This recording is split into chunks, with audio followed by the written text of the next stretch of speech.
Ильяс Жансүгіров атындағы Жетісу мемлекеттік университетінде жемқорлықсыз қоғам жарқын болашақтың негізі тақырыбында кездесу өтті.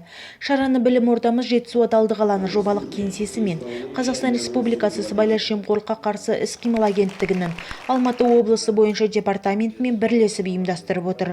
Ондағы мақсат жемқорлық белгілерін қала жастарына түсіндіру, олардың ой-пікірлерін тыңдау, жастардың бойына жемқорлыққа қарсы қасиетті қалыптастыру.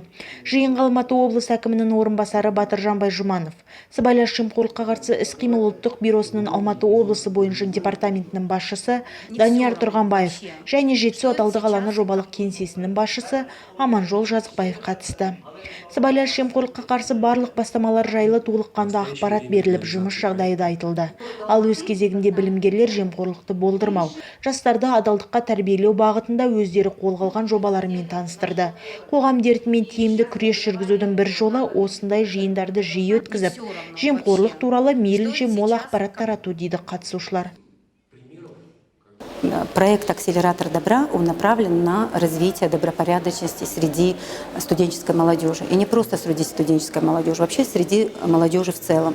Вот. Мы, знаете, вот сейчас, наверное, время пришло, когда необходимо нашу молодежь напомнить о том, что нужно быть добропорядочным. Нужно самим давать. А чтобы реализовывать эту добропорядочность, каждое лицо он сам должен соответствовать.